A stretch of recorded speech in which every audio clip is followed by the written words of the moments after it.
اب کلمے کی وضاحت قرآن سے پیش کر رہا ہوں۔ اللہ رب العزت نے سورہ ابراہیم کی آیت نمبر 24 میں فرمایا أَلَمْ تَرَ كَيْفَ ضَرَبَ اللَّهُ مَثَلًا كَلِمَةً طَيِّبَةً كَشَجَرَةٍ طَيِّبَةٍ أَصْلُهَا ثَابِتٌ وَفَرْعُهَا فِي السَّمَاءِ۔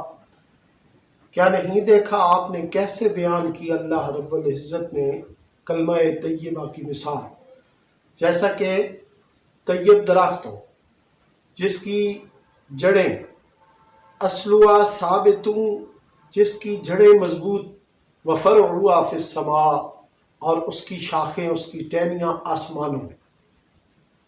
تفسیر ابن عباس میں حضرت عبداللہ ابن عباس نے لکھا ہے کہ کلمۃ طیبہ سے مراد لا الہ الا اللہ، اور کشجرۃ طیبہ سے مراد بندہ مومن ہے، لیکن احادیث مبارکہ میں شجرۃ طیبہ سے مراد کھجور کا درخت بھی لیا گیا ہے۔ جس طرح کہ کھجور کے درخت کی جڑیں مضبوط ہوتی ہیں، اسی طرح بندہ مومن کے سینہ میں ایمان راسخ ہوتا ہے۔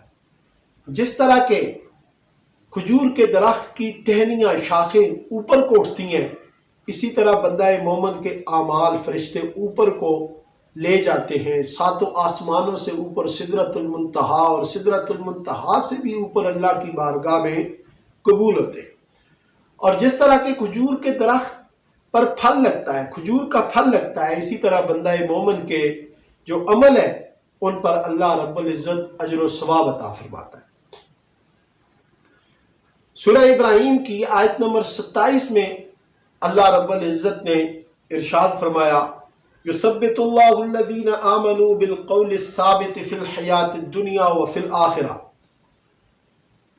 ایمان والوں کو اللہ مضبوط کلمے پر دنیا میں بھی ثابت قدمی عطا فرماتا ہے اور آخرت میں بھی۔ نبی کریم صلی اللہ علیہ وسلم نے فرمایا کہ یہ آیت عذاب قبر کے متعلق ہے۔ ترمذی شریف کتاب تفسیر القرآن میں حدیث ہے، حضرت برا رضی اللہ عنہ اس حدیث کے راوی ہیں، فرماتے ہیں کہ نبی کریم صلی اللہ علیہ وسلم نے اللہ تعالیٰ کے ارشاد مبارک اس آیت کو پڑھا یثبت اللہ الذین آمنوا بالقول الثابت فی الحیات الدنیا وفی الآخرہ۔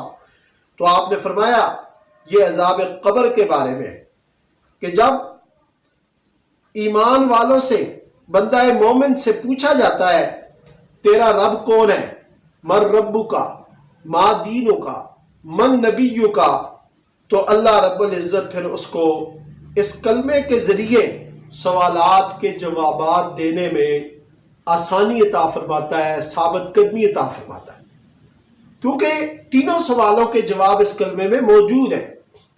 پہلا سوال من ربک کا، تیرا رب کون ہے، تو یہ کلمے کا پہلا جز ہے لا الہ الا اللہ۔ دوسرا سوال ما دینوں کا، تیرا دین کیا ہے، تو یہ کلمے پورا کلمہ یہ اس کا جواب ہے۔